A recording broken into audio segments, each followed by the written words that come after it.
Hi guys, it's Arsh Ellahi. It's Wednesday evening, so I haven't done a webinar on Wednesday evening for like forever. So I usually do them on a Sunday evening, but something came up this Sunday. I needed to be with my family, so I thought I'd postpone it and do it tonight. So tonight's session is all about deal sourcing. It's about deal trading, and tonight's session is going to be a little bit different to what I've ever done because we're going to spend more time on some of the motivations around vendors and why they actually want to sell some of the properties and the way that they want to sell it. So we are live on the webinar, we are live on Instagram, we're live on Facebook, we're also live on YouTube. So really hope that you're enjoying the session. For those that are on the webinar, if you wouldn't mind, just give me a quick hi. Let me know that you can hear me nice and loudly and clearly, please. That would be much appreciated. So we're going to get started. As always, I always say thank you when we start off. The reason being is that I appreciate that it's Wednesday evening. We could be doing lots of things, but you decide to spend the time with me. I'm going to make sure that you guys take away a lot of free knowledge from here. And off the back of that, let's see if you can go off and start deal sourcing and deal trading, because you should have everything from this session to go off and do it. So brilliant. So Soren says, hi Arsh, I can hear you nice and loudly and clearly. So hi Soren, good to have you on board. So if you're watching online, feel free to send us a heart, give us a quick thumbs up. It'd be much appreciated. So why do you need to listen to me? I appreciate that the property space is very clustered with lots of people doing lots of different training, whether it be property training, whether mentorships, etc. So why do you need to listen to me? So who is Arsh Ellahi? Because I appreciate there's lots of people out there. So first and foremost, one of probably my biggest accolades is that I'm the founder of the Property Investor app. So what is the Property Investor app? It's a platform which I created, which is specifically focused on deal sourcing and deal trading. So whether you're an investor and you're looking for your next deal, you've got to go and check out the Property Investor app. Now, you can download it. You can go to the website, which is propertyinvestораpp.co.uk, or if you've got a smartphone, go to the App Store, type in Property Investor and download it from there. So we trade on average around 500 deals a year. So that's a lot, but we need more. We want to do more. I aspire to do more. So I've got to say that first and foremost, before I did anything else, I'm a property investor. I've been trading property for 20 odd years.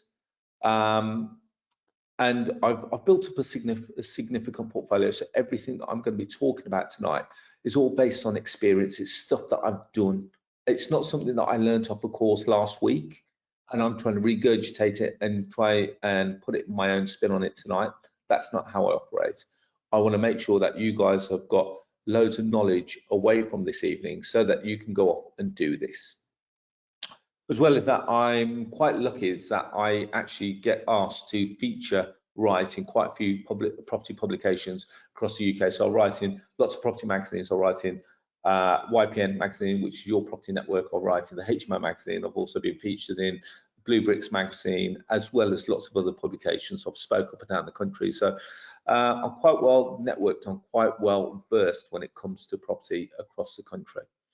So as like others, I've also wrote a book, but my book isn't about property strategies. It's pretty much a little bit more about my journey. So I've been involved in property full-time 22 years, and during that time, it's never always gone well. I wrote a book called Boom, Bust and Back Again, and as the title suggests, it's never always been easy. It's been tough at times. I've seen some good times. I've bought a lot of property. I got to a point where I nearly lost everything, literally to the point of bankruptcy. And then I'm back to tell the tale. So if you want to read a little bit about my journey, it's compelling. It's an easy read. I wrote it, so it has to be an easy read. So I wrote it. It's called Boom, Bust and Back Again. Go and check it out. It's on Amazon. We have been a bestseller, and lots of people do enjoy it. And if you do read it and you have read it, please feel free to leave us a review on the store. That'd be much appreciated.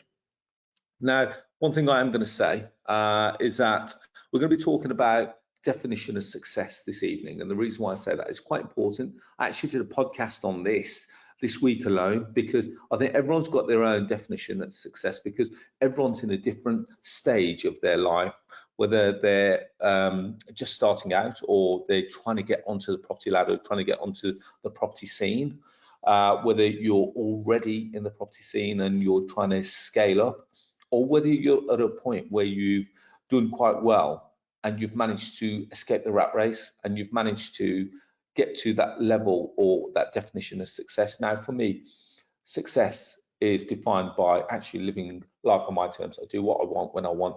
I decide whether I go to work that day, whether I don't go to work that day. That's completely up to me. Who I meet, where I meet, who I work with is all now my choice. And that is a big thing.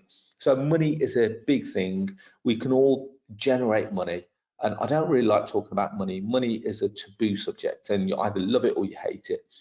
I like making money, but making money is not the be all or end all for me. I like what money brings me. So money brings me choices. It gives me the opportunity, and it gives me choices. When we're talking about choice, it gives me the choice of whether I want to go to work that day or whether I don't want to go to work that day, whether I do that project or I don't do that project, whether I spend time with my family or I don't spend my time with my family, whether I go here or I don't go there. That's completely up to me. I've got that choice. I've got that freedom, and that's what my definition of success is to me. So let's get moving on. I always say this as well, is that when you're in property or whether you're getting started in property, don't forget to enjoy the journey. When I say don't forget to enjoy the journey, some of us get so wrapped up in, oh, I've got to do a deal, I've got to do a deal. No, it's not about that. Enjoy it. Enjoy what you're doing. And once you start to enjoy it, believe it or not, it's actually very easy, and you actually enjoy doing what you do. And therefore, it doesn't feel like a job. It doesn't feel like a chore. You actually enjoy it, and you're making money from something that you enjoy. Now, if you're a job and you've got an employer, you're probably not enjoying that because you're not actually making that money for yourself. You're making it for someone else. Now, and they're enjoying that freedom that you're providing for them. So I've always said the journey is more important than the destination. So don't ever forget that. And I'm still enjoying the journey. I'm enjoying where it's taking me. I've got a destination. I've got an end goal set in mind, and I'm enjoying getting to that destination. So we're going to be talking about deal trading. So for those that don't know what deal trading pretty much is, and I'm going to say this in the nicest possible way, I'm such a simple and easygoing guy. When we talk about this, deal trading, it's not a new strategy. It's not revolutionary. We're not going to change the world with it. And I don't mind saying that. The reason why I say that is because, in essence, we're a glorified estate agent. Let's think about the model in its finest form. When we talk about that, with deal sourcing and deal trading, there are three elements. So in essence, you've got the vendor. Now, in the middle of that, you've either got an estate agent or you've got a deal sourcer. And at the end, you've got a purchaser. So deal sourcing, deal trading, deal packaging, depending on whatever you want to call it, there's still three elements. You've got the seller, you've got the person in the middle that's facilitating the sale. So whether that be an estate agent or you as a sourcer. And the third one is the actual buyer. So there's no difference between what we do and what an estate agent does. There are some similarities, but ultimately there are lots of things that we do the same, but ultimately there's lots of little differences that make us different. So we're going to go through those. So if I was to define what we do very quickly, we're a service to people selling property, whether they're selling property, whether it's investment property. We generally don't deal with properties that Mr. and Mrs. Smith are looking to move out of because they've found another house to buy, unless it's within a good investment catchment area. But generally, it's investment properties that we look for.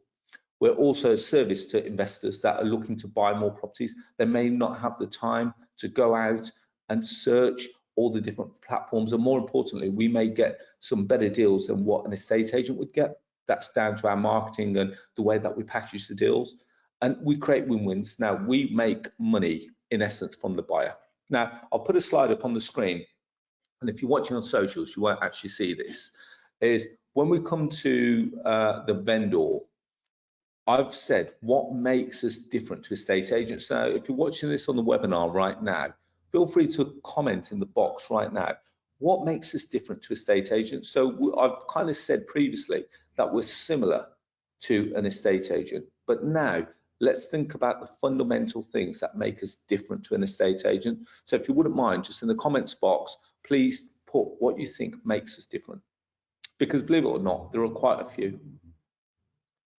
If you think about what we do as a service, we do very similar. We sell properties. We make money by selling properties. We generate a fee by selling properties. That's the fundamental things that we do the same. Now let's think about what we do differently. So Halima says hi. So Halima, okay, so we get commission from the buyer. Okay, Lashman, you've said we make commission from the buyer. Yeah, that's one way. We're going to go through it in a second. So feel free to keep commenting. We've got a few people that are putting their bits out on there. So okay, so what makes us different to estate agents? First of all, we understand two key points. Now you've got to. Let's take ourselves back. Now, wherever you're listening to this session, at some point, you've either watched your mom and dad try and sell a property or buy a property, or you yourself have tried to sell a property or buy a property. Now, when that estate agent came around, whether it be Connells, Reed Rains, whoever it may be, any agency across the country, when they came to you, all they generally looked at was the property and the fabric of the property. Would you agree? So Connells would have come around with a clipboard. Yes, 3-bedroom terraced house. It's on this road. Yes, you've got double glazing. And all they do is they tick box, double glazing, yes. Central heating, yes. Carpets, yes. Kitchen, yes. Bathroom, yes. Blah, blah, blah. Now, that's great because all they're doing is that they're collating that information and they're going and they're checking it against other properties on that street and they're attaching a value to that property. Does that make sense? Now, what we do as a deal sourcer is we're something slightly different. Now, I'm going to put something out there and it'll be interesting to see who picks up on this. There are two words that I use pretty much on a daily basis, and I've been using these words for many years. The first word is pain. Second word is motivation. And the reason why I've mentioned those two words is because what I do and what separates me as a deal sourcer to an estate agent is that when I go and sit with a vendor or when I go and meet with a homeowner or a person selling their property, what makes me different is that I actually spend that time and try and understand the reason for the sale and why they're going, where they're going, and more around the owner. And the reason why I do that is because I believe that by understanding what they're going through and where they're going, I can put together a better solution for them than what an estate agent can do. Would you agree by that, by the way? If you're on the guys on the webinar, feel free, just give me a quick thumbs up, yes or no. Think, when Connells came to your house, or when Reed Rain came to your house, or when an estate agent came up to your house, did they ever ask, you know, why are you selling this property? Okay, so let's understand. So we're putting it on the market for 100,000. Do you mind if I ask how much is outstanding on the mortgage? Oh, what's the circumstances behind it? Because remember, now think about this yourselves, and I'm trying to put this back onto yourself this evening so that you can kind of get now into the mindset of a deal sourcer and a deal packager, because this is what you have to do. You have to work on emotion. You have to understand the pain and the motivation. So is everyone's motivation money? Think of all the issues. So you've tried to sell your house. You've either tried to sell a house, you tried to sell a car, you tried to sell something. What's the motivation behind it? So if you've tried to sell your house, and just imagine that now you're selling your house, you've got multiple reasons that you may be selling that house. You may be upscaling, you may be downscaling, you may be going through marital issues, you may be having financial hardship, you may have you may be downscaling because kids have left, they've gone off to university and the house is now too big. You may be emigrating, you may have lost your job. There's so many different scenarios that can force a sale of a property. It could be that you're in negative equity. Now, how many times have the estate agent came to you and said, well, in actual fact, Arsh, your house is, we're going to put your house on the open market for £100,000. Can we see how much is outstanding on your mortgage to ensure that you can actually sell the property for £100,000? Sounds like a really daft question, but the reality is that I've been in scenarios where, in actual fact, the owner, yes, they're trying to sell the house for £100,000, but they've actually got outstanding debts of £105,000. So is it really in the best interest of the owner to sell it today for £100,000? Does that make sense? For the guys watching on the webinar, does this start to resonate with you now? So being a deal sourcer and a deal packager, depending on whatever you want to call yourself, I call you a problem solver, because by understanding the problem, understanding the pain and the motivation, in actual fact, we can actually start becoming a little bit more creative with what we can offer the vendor. Does that make sense? So yeah, so Lashman says, yeah, okay, I'm fully on board with that. Okay, so as well as that, other key differences is that an estate agent will charge the seller for selling their property, which is a traditional method, whereas me as a deal sourcer, I will actually not charge the seller. I would rather not charge the seller and charge the buyer, because that way it allows me to generate more sellers onto our platform. And it's almost like a, no sell. Well, it's not a no sell, no fee, because we don't charge them anyway. We make our money from the buyer, and it gives us a bit more of a negotiation tactic when we're going to speak to the vendor. Does that make sense?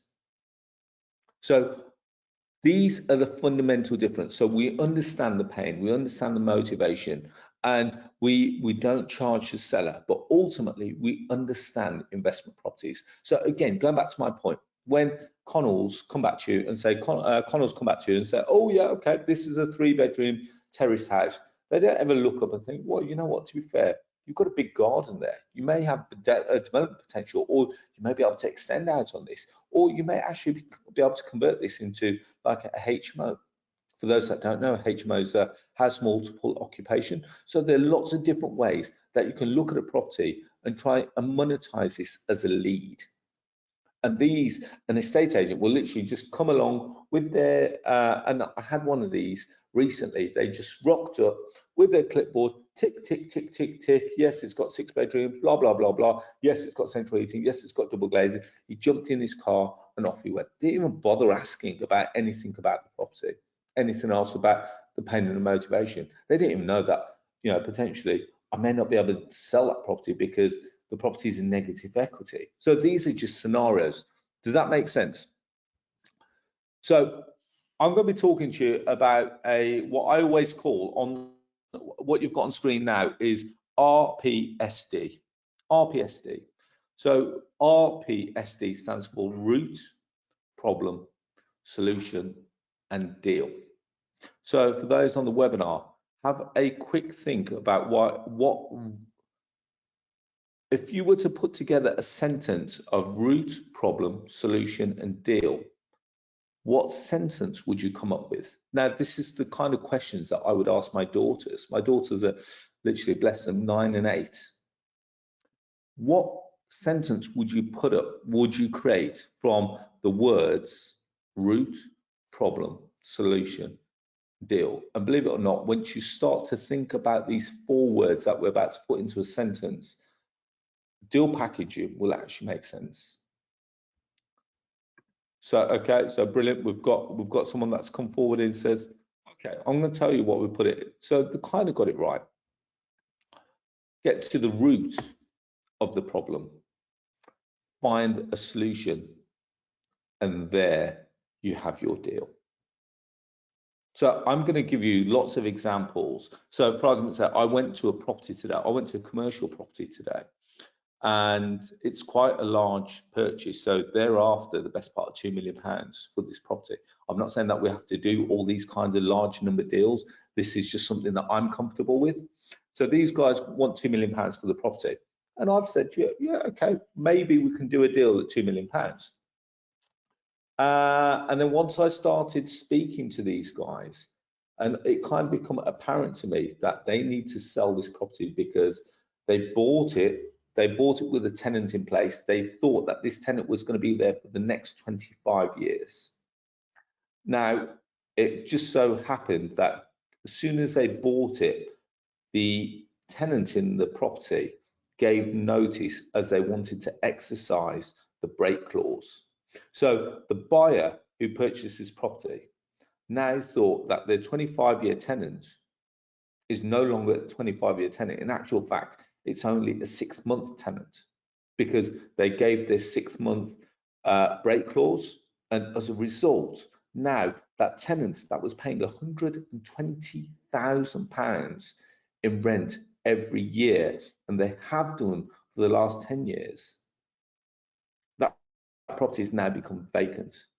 So I started thinking about this. I thought, okay, they want to sell it. They want the best part of £2 million. I understand that. But the root here, the root to the problem is that in actual fact, that they had a tenant, they bought it as an investment. So the issue was that they, or should I say, the root to the problem was that they wanted a long-standing tenant. They wanted something as a secure income. And I went back to these guys and said, guys, I'll tell you what, we might have a better solution here. And I offered them what is, in essence, for those that may or may not know, what is a lease option. And I went to them and said, guys, okay, well, I think we might be able to be a better deal. Yes, you want to sell, but how about if I actually provided you one of the solutions that you actually wanted when you first bought the property? You wanted a long-term sustainable tenant in the property. They go, yes, we did. You wanted someone to pay you the best part of £120,000. Yes, we did. So if I could find a tenant that would stay in the property for 100, for a long period of time and pay you £120,000, would you be interested in retaining the property? And they go, yes, we would. So I looked at this property from a different angle now, and I proposed to them that I'm going to take the property off them, paying them £120,000 a year. That sounds crazy, would you agree? Now, these are bigger deals. You don't have to do bigger deals like this. Now, why would I do that? Because first of all, for me to buy that property at £2 million, I'm going to need approximately a 40% deposit. Now, 40% of £2 million is £800,000. On top of that, I'm going to need stamp duty. I'm going to need legal fees. I'm going to need valuation fees. So I'm going to be spending easily the best part of £1 million if I was to go off and exercise the purchase of this property.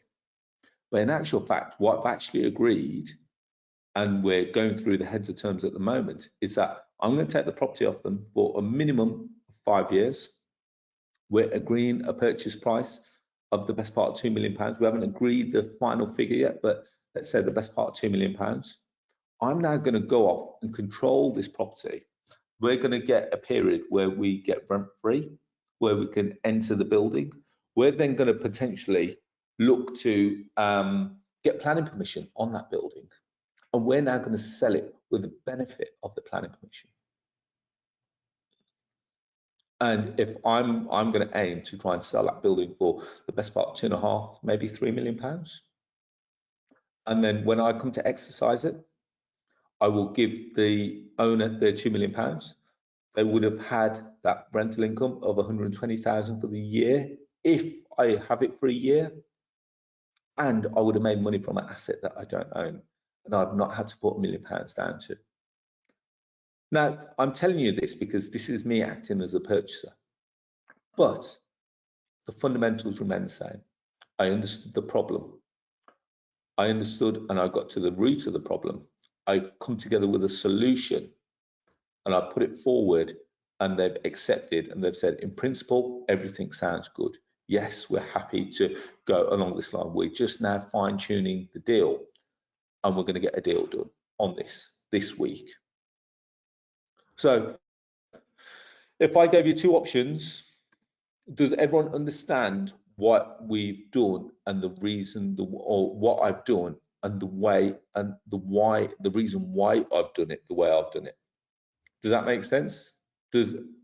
So if I gave you two options that you could, this property, either buy outright for £2 million, or you can, in actual fact, get involved within less than £100,000.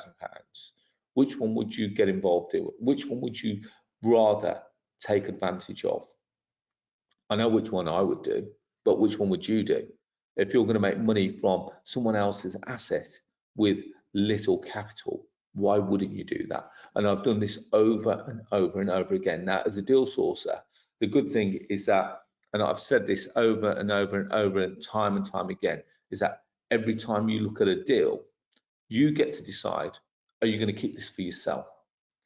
Are you going to sell this on to someone else? You don't have to keep everything that you see. You can literally package it up and sell it on to another investor, like an estate agent does. They don't keep it. They literally sell it.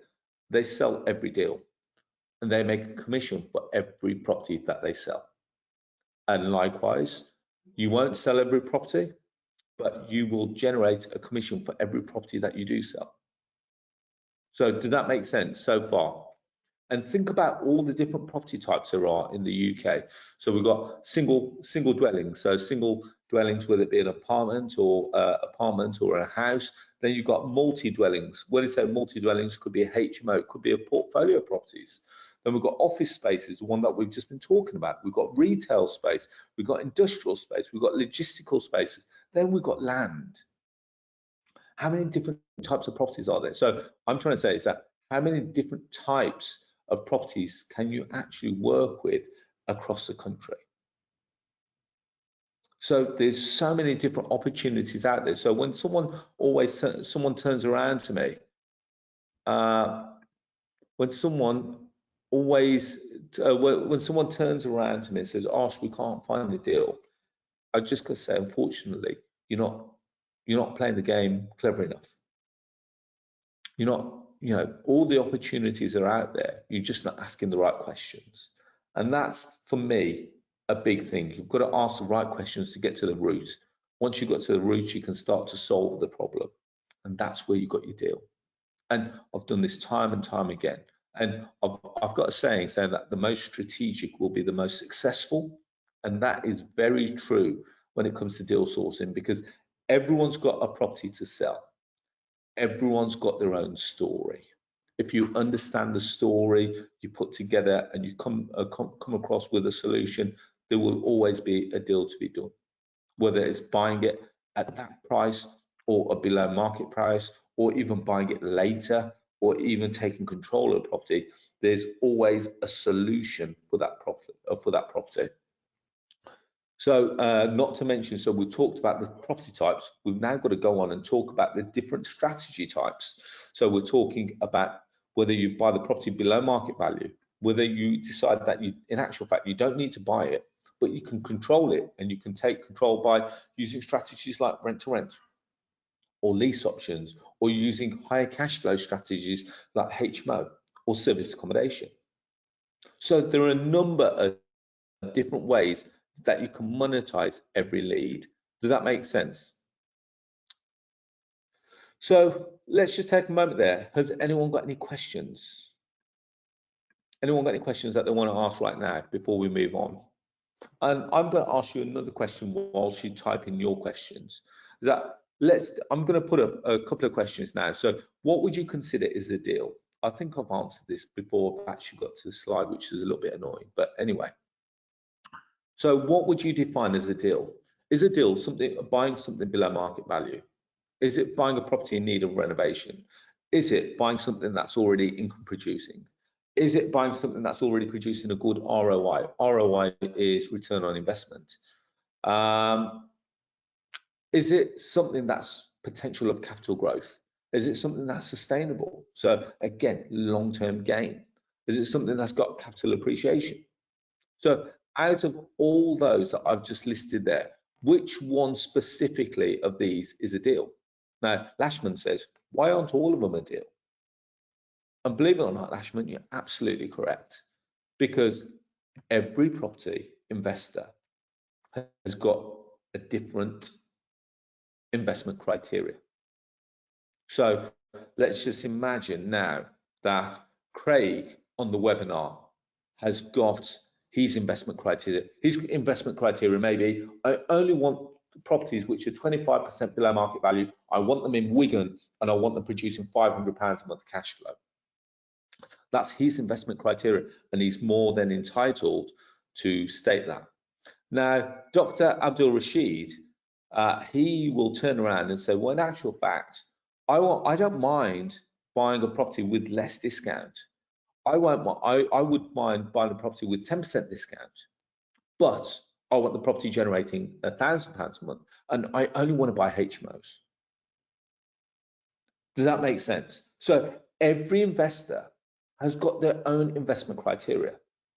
So the more investors that you got on board, the more opportunities that you can offer them. Now, think about this from a logical point of view. Let's go back to the estate agent's window. When you go to, let's just imagine you go to Connell's, outside the Connell's estate agency branch. I'm picking on Connell's this evening. Hopefully they're not watching, but hey, if they are, guys, well done. But go to estate agency window, go to Connell's. How many different property types have they got? How many different values have they got? They've got flats starting from £40,000, going up to houses that are worth millions of pounds. Why have they done that? They've done that to meet lots of different people's criteria. Because if they're only pitching at one different kind, that means that they're missing out on all the different opportunities. And this is the point that I'm trying to make. Don't fall into the trap of being a one-trick pony. I've said this multiple times, so many times. Don't fall into the trap. And property investors do all the time. They literally say, oh, okay, I only want properties 25% below market value. And that was me, believe it or not. This was me back in year 2000, left out of university, literally fresh from university. And I said, guys, I'm not buying anything which hasn't got anything less than a 25% discount. And if I knew then what I knew now, my portfolio would be into the tens of thousands of properties. Because I got to a point where people were calling me and say, Arsh, okay, we've got this property, it's worth 100,000. Unfortunately, we've got a mortgage at 90,000, so we can't sell it you really for 75,000. I said, guys, it's no good, sorry, bye-bye, boom, bye-bye, boom, bye-bye, boom. And I hung up on all these people thinking, you know what, unless there's 25% discount, I'm not dealing with it. And if I went back to them and I applied my strategy now to them, I would have had tens of thousands of properties. And I can pretty much guarantee that. So we lost out on tens of millions of pounds worth of opportunities. And again, I didn't think about monetizing the lead. I didn't think about selling it onto another investor. I didn't think about looking at it from a rent-to-rent or a lease option opportunity. I didn't think about turning them into multi-lets, because again, what I didn't know, I didn't know. So we lost out on a lot of money there. So you guys don't need to be doing that.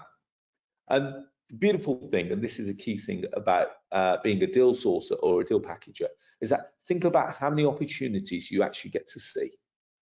When we talk about that, we say if people or agents are bringing you the opportunities first before they go on Rightmove, before they go on Zoopla, before they go on the market, you get that opportunity to see them first. So you're in that little black book that agents are calling and saying, guys, we've got this opportunity. Are you interested?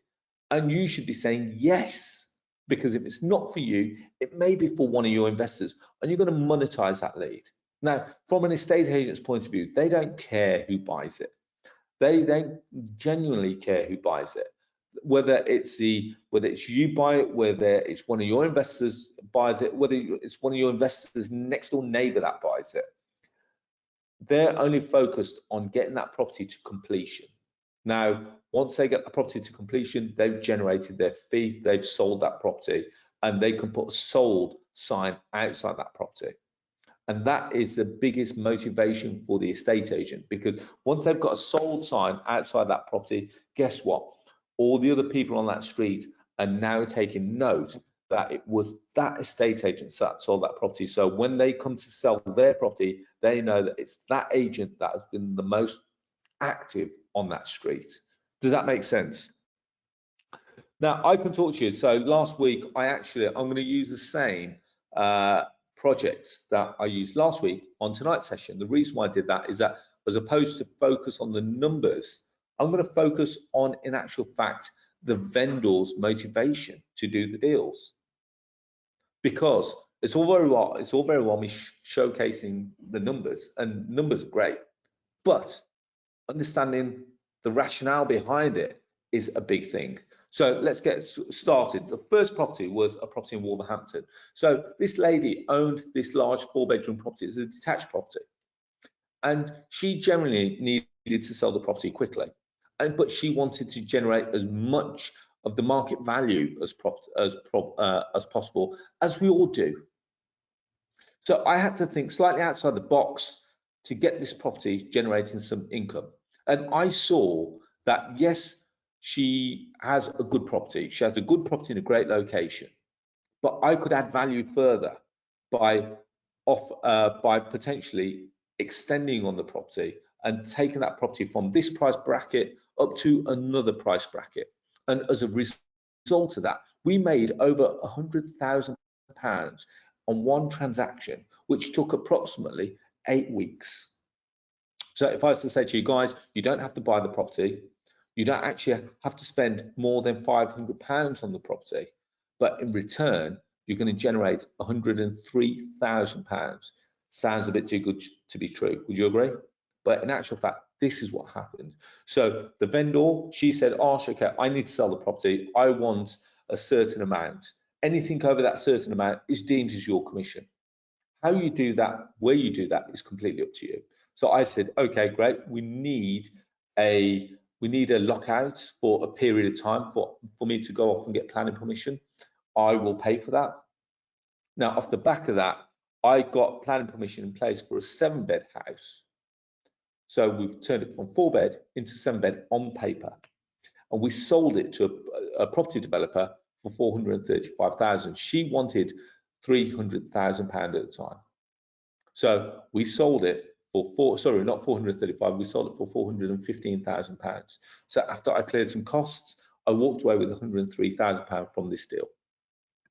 Now, as a deal sourcer, now could you imagine, Connells would have just stuck that on the open market, £300,000, and would they have sold it quickly? Possibly, but I actually added value to the property, and I demonstrated to a property investor that in actual fact, yes, you can buy it for 415, but in actual fact, if you develop it, it's actually going to be worth the best part of 700. So again, I've done my point, I've done my role successfully. I've demonstrated to that vendor that I can do the deal. I've demonstrated to the property developer that's bought it that they've got a great property. Everyone wins. I've made £100,000 in the middle. Now, not all of them are going to generate £100,000. So don't start thinking that you're going to retire off one deal. You could do. So second property. This was a development opportunity. It was a piece of land. I'm trying to give you a variety of different deals that we've done. So a piece of land, it was in Dudley. So Dudley, the land that everyone forgot about. And it was a vendor that actually had a piece of land that was completely overgrown. And I wrote out to them and said, guys, okay, you've got this property, it looks completely overgrown. Can we do something with it? She responded back to one of my letters. She goes, okay, what can you do with it? And we agreed a deal where she wanted £80,000 for it. And very similar to the first scenario, I said, well, if I can get you 80,000, would you be happy for me to keep anything over £80,000? And she goes, I'd be happy with that. But what in actual fact, I created a win-win. In actual fact, I gave her 50%, and so anything that I generated over £80,000, I split back with her on a 50-50 basis to make sure that we were definitely going to get this deal done. And I thought at the time that we'd probably sell it for £100,000. So the first 80,000 would go to her. Now the excess 20,000, we would do a split on that. So she would have made 10, I would have made 10,000, and everyone wins. What we in actual fact did is I got my architect to do some drawings on this. So it cost me, again, the best part of £1,000 to do that, but we got that back. I made sure that I got that back. So it's money that I had to speculate to see the opportunity. And off the back of that, I sold that property within 4 weeks at £120,000. So the vendor got her first 80,000. I then got the money that I spent, which was approximately 1,000. The difference there, which was about 39,000, we then split 50-50, and it works really well. The vendor made more than they anticipated. I could have been greedy, and I could have said, you've got your 80,000, I'm keeping the 40. But remember, I'm in it for the long term. She's told all her friends about me, and we've done a number of deals with her friends on a similar basis. And you can do this with houses, you can do this with land, or alternatively, if you don't want any of the hassle, you literally just sell it onto an investor and you make a fee of £3,000 to £5,000 on it. So which one would you do? Would you go for the larger gain, or would you just take the smaller win? There's no right or wrong answer here, by the way. Now, remember, we just talked about two opportunities there, which are direct to vendor. Now, the reason why I say this is because going direct to vendor is great because you get some great deals. And they're probably opportunities that I probably wouldn't have seen if I went to an estate agent, because everyone would have been fighting over them. So getting to them first is a real plus point. It's a real bonus. So moving on, how about if we start working with these companies like Connells and Retrains? Because let's face it, they've got a multi-million-pound marketing machine in the background generating these leads, and all we have to do is work with the agency and create some kind of agreement where if they've got the property, we sell them on to our investors. So they make their money from the seller, we make our money from the buyer.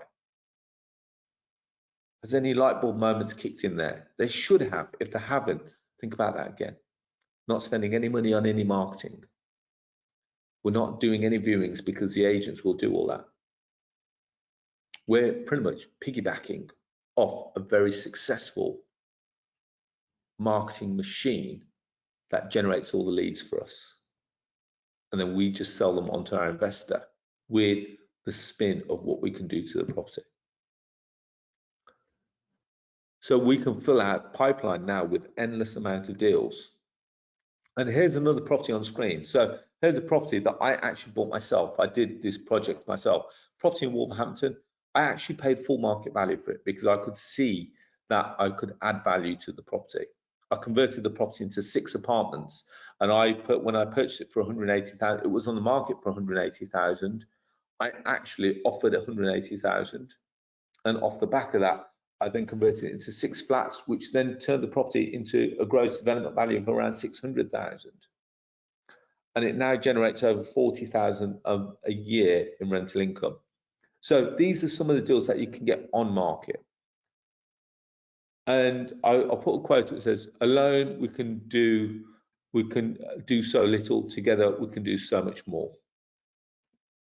Because believe it or not, if you're working with agents, there's over 53,000 estate agents in the UK. So that's on agents that are on Rightmove, Zoopla, or on the market. And so you've got to start thinking from a point of view is that if all these people are filling you with leads and all you've got to do is sell them out to your investors, why wouldn't you actually work with them? Does that kind of make sense? So for the guys on the webinar, tell me, what would you rather do? Would you rather spend time on nurturing some relationships direct to the vendor, or would you rather do one deal that's going to generate you, let's say £5,000 or £10,000, or would you rather do 10 deals with agents where the smaller fees, but there's lots more of them, and you're going to be able to fill your pipeline? And I get calls from agents pretty much on a daily basis saying, Arsh, we've got this property, we've not sold it through our traditional method, can we sell it to your investors? Now, let's face it, let's think about this from a logical point of view. The estate agent, if they don't sell that property, what's going to happen with it? Think about it. What's going to happen with that property if they don't sell that property? The vendor is going to go somewhere else. Would you agree? Now, off the back of that, it's in the agent's best interest now to put all guns blazing to try and generate a sale, because otherwise they're not going to make any money from that property. So we get calls from agents all the time saying, Arsh, we need to sell this property. Can you sell it to investors? And it works really well. The agent makes their money from the seller. We make our money from the buyer, like I said at the start of this session, and it's phenomenal and it works really well. And they keep filling us with properties month in, month out.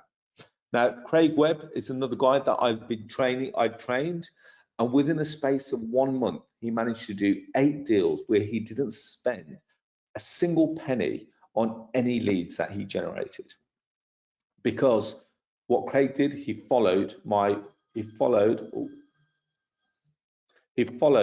process to a T, and he literally spoke to agents and he got some of their stock that was available to them, and as a result he did the deals, and we sold 8 of these deals within the space of 1 month. If you work on the basis that the average fee is between £3,000 and £5,000, you guys do the maths. It was simple. It was very simple. So he's not had to view it. The agent's done all the photos. They've done all the floor plans. All he's done is package that information. We'll put it out to our investors. We'll put it out in a different format. And off the back of that, he sold it. We made money off every deal that he did. It really is as simple as that. So let's have a look at some of the deals that he did. Sorry, I'm just someone keeps calling me. So there was HMO in Worksop. There was 8 apartments in Luton. There was there's a 5-bedroom HMO in Hull. So take note of the locations.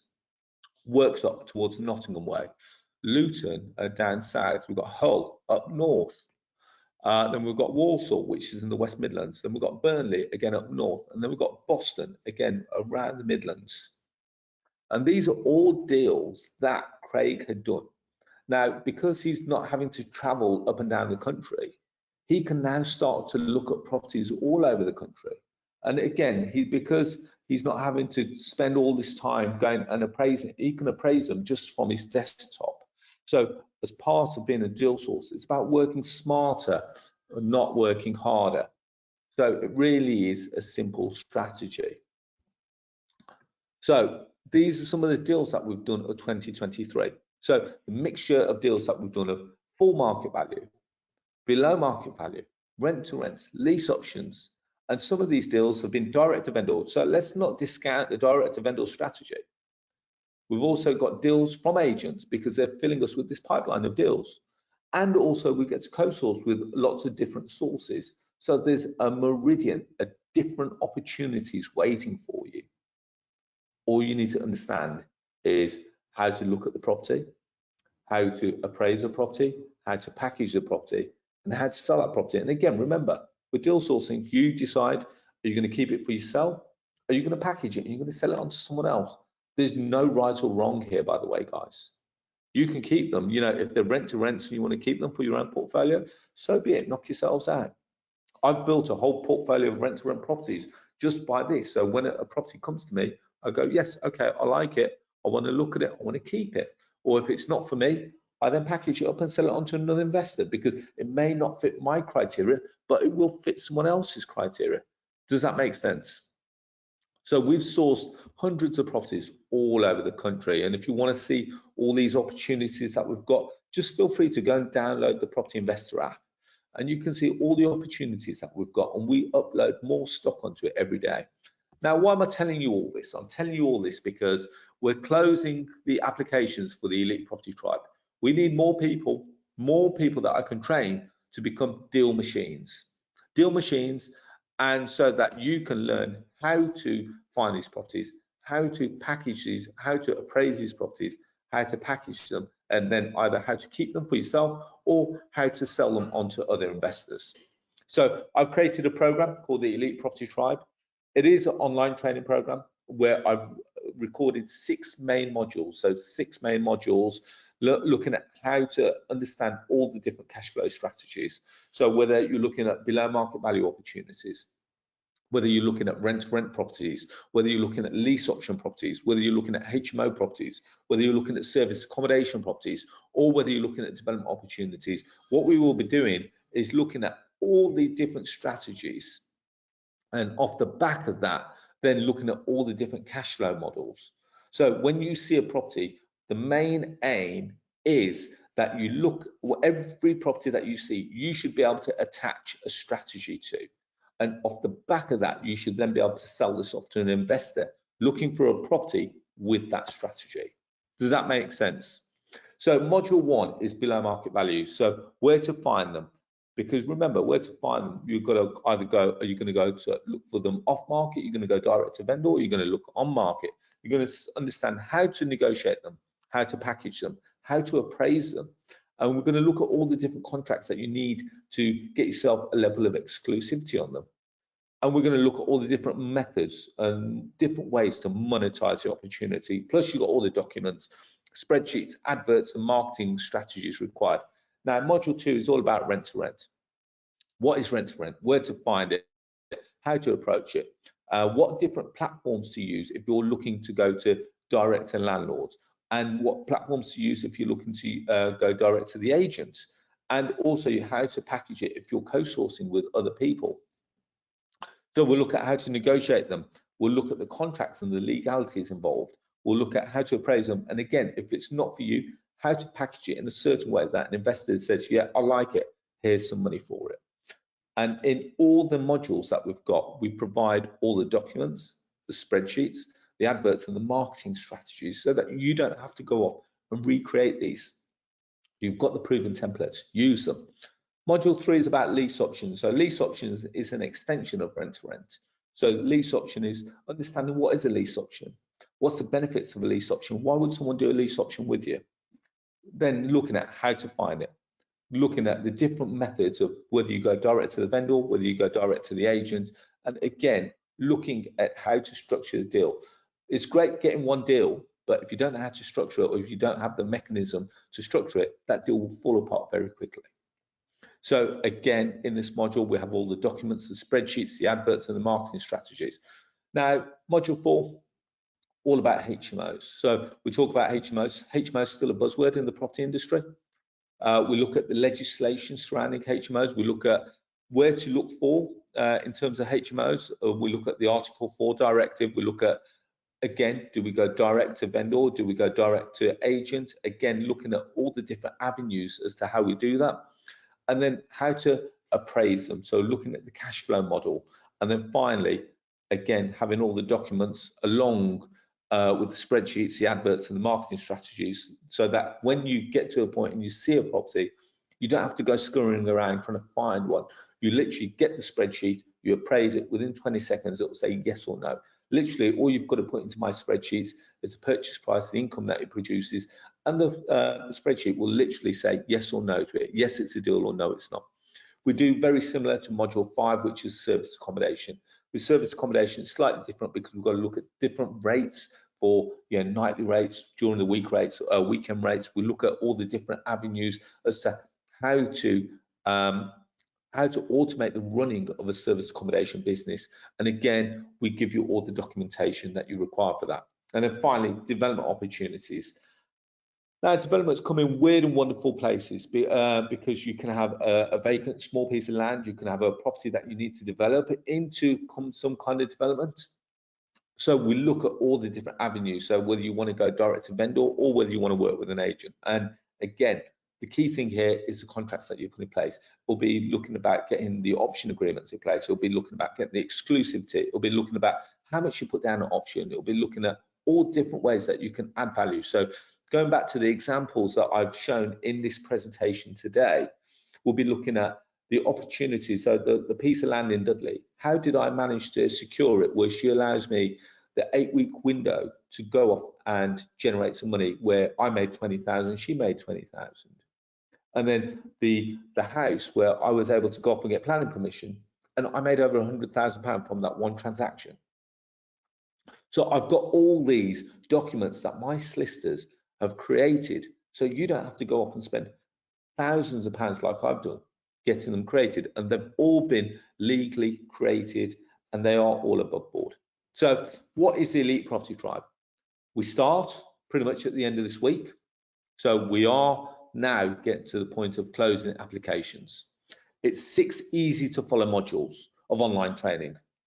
Each module will have mini segments. So yes, we've got the headline segment, but each one will have mini videos showing you how to find deals from vendors, how to structure the deal, etc. As well as that, every fortnight on a Monday, we do a live deal clinic. So if you've got a property and you think, well, I'm not sure how to structure this deal, bring it to the deal clinic. and we will dissect it together. As well as that, you can come and shadow me in my office. So as I record this session, I'm actually in my office. You come and spend the day with me in the office. You actually get to spend the day sat opposite on my desk, and I get to listen to all your calls. So what are you saying well? What's going well? What's not going so well? What do we need to tweak? And turn some of those no's into yeses. So that's a big thing for a lot of my students. That's the light bulb moment where we turn a lot of people going from no to yes, and that's where the deals happen. The magic is in the office. As well as that, you have access to daily 10-minute calls. So if you've come across a property you're not 100% sure about it, you've got a 10-minute call which you can book with me pretty much every day, Monday to Friday, only if you're an EPT member, and we go through that opportunity with you.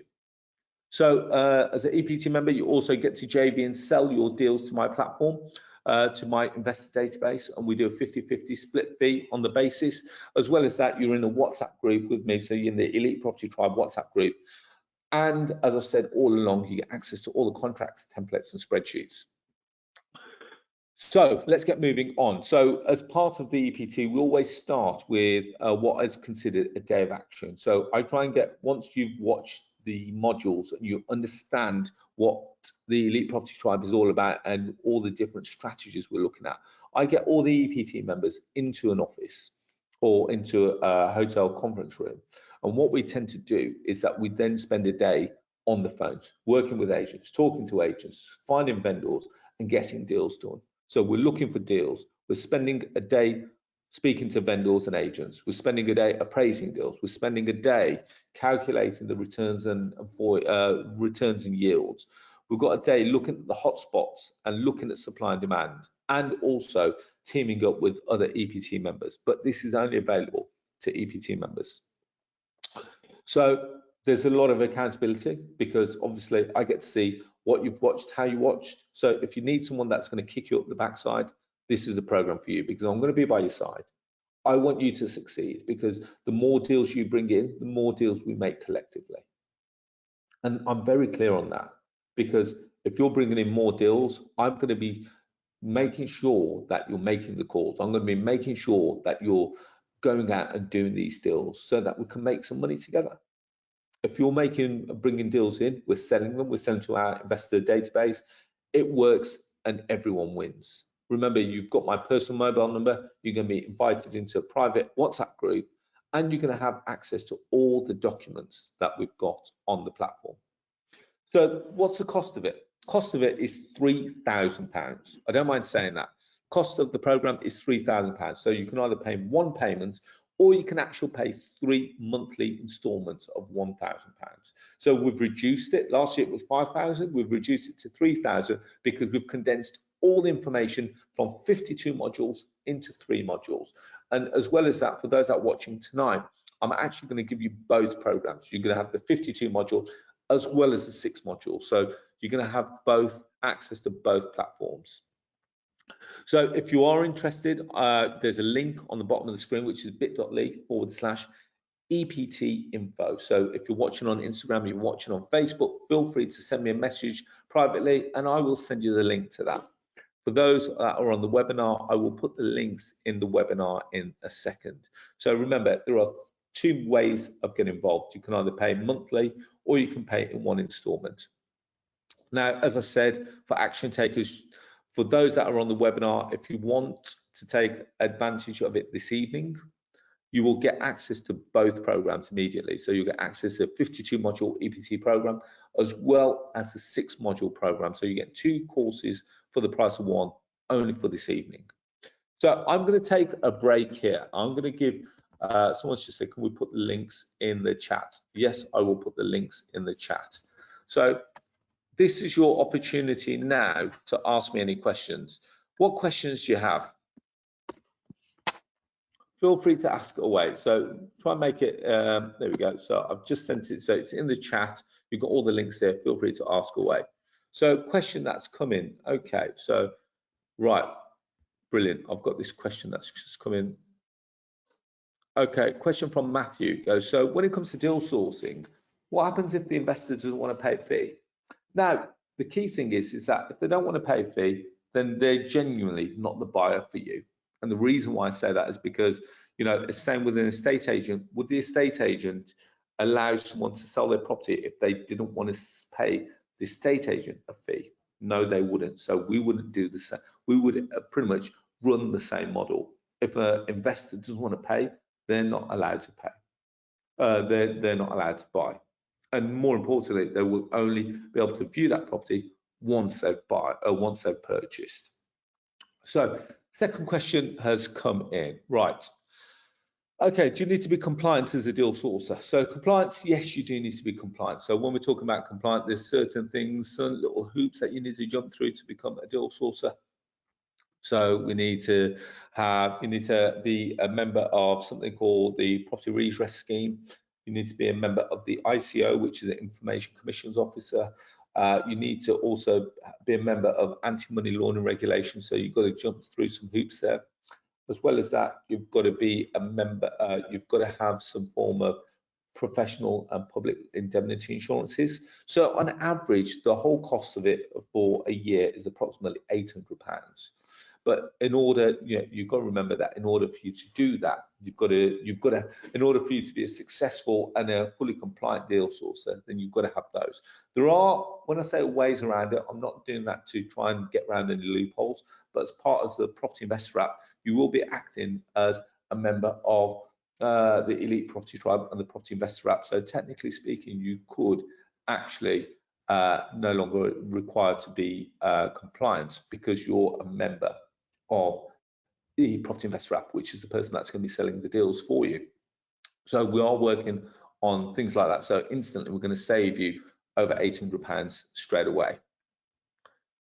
So that's a few of the questions. I'm going to come back to a couple of the questions in a second. So when we talk about success in the tribe, I've created lots of different members of success in the Elite Property Tribe. We've got Ashley Walker, who is always on my social media, and he's a great guy. He's been a part of the Elite Property Tribe, and he's sourced a lot of properties himself. As well as that, he's also now built a portfolio of properties with without actually okay, so sorry, so he's actually built a whole property portfolio based on not putting in any of his own money by using some of the creative strategies that I've taught him. So on the 52 program module, we've got in actual fact a creative finance strategy module, which you'd also get access to, and he's used that to his full advantage. So Halima says, I recently joined a similar program. Do you still do the monthly payment option? Yes, I would honor that, Halima. So if you've got any questions, feel free to join it, and then what we can do, we can jump on a call tomorrow and we can make sure that you've got access to both platforms. Does that make sense? So at the end of this session, I will put my contact details up. Feel free to contact me, and then let's go from there. We've got Bhavani, who's another EPT success. He went on and actually sourced only rent-to-rent deals. So he didn't even look at other properties for sale. He only did rent-to-rent opportunities. We've got Lenka, who's quite a successful property sourcer. She sourced multiple deals over a few years and has gone on to now become her own sourcing agent herself. We've got Ale, who built a whole property portfolio of just rent-to-rent properties. So when he started the EPT, he had 7 properties, which was 37 rooms. Within a year, he turned that 7 properties into 17 properties and went from 37 rooms into 94 rooms. So he decided that every property he was going to source, he was going to keep himself. So he didn't sell a single property, and that's fine. You know, there's no pressure in you to sell the property. We've got Amanda Merrington, again, another successful sourcing agent. And then finally, we've got Adam Ludlam, who is what I would say is one of the most successful deal sources that I've worked with. We've done over 60 odd deals with Adam, and he's just a deal machine. And he's utilized his experience along with my knowledge, and he's gone off and built also significant property portfolio, again, without using any of his own money. So it's not just about sourcing, it's about building your confidence, it's about showing you all the different methods as to how to get involved in property, and it works really well. And as part of being an Elite Property Tribe member, you all can also use the leverage of the Property Investor app to negotiate deals with vendors and agents and become the go-to person in your area. So just as a recap, it's 6 easy to follow modules. Each module will have a mini segment, how to find deals. We'll have fortnightly live deal clinics. We'll shadow days with me in the office. You'll have daily 10-minute calls. You'll be able to JV and sell your deals with me to my database on a 50-50 split fee basis. And you get access to my contracts, template spreadsheets, as well as be in the EPT WhatsApp group. So that kind of brings us to a close of the presentation. We've got all the links again for those that are asking on screen as well as in the chat. Feel free to go and click on those. That kind of brings us nicely to the end of the presentation. If there are any further questions, feel free to ask. If not, I will put it up at the end. Oh, sorry, you've got my you've got on screen right now my contact number, so you feel free to call my office tomorrow or whenever you're free and speak to me directly so we can have a chat. If you think that the Elite Property Tribe is the right training program for you and you want to have a chat, just so that we can identify who you are, what your skills are, and how the Elite Property Tribe can actually help, feel free to call me. The office number is 01902 773940. And off the back of that, let's see what we can do together. So I really hope that you've kind of enjoyed that, guys. We've been online for just over 60 minutes. We've covered a lot of ground. It's different content to what I've ever covered on any of these webinars. So I really hope that you've enjoyed it. On that note, I wish you all to be safe, well and happy, and I look forward to speaking to you all very soon. Thank you, guys. Take care. Good night. Bye-bye.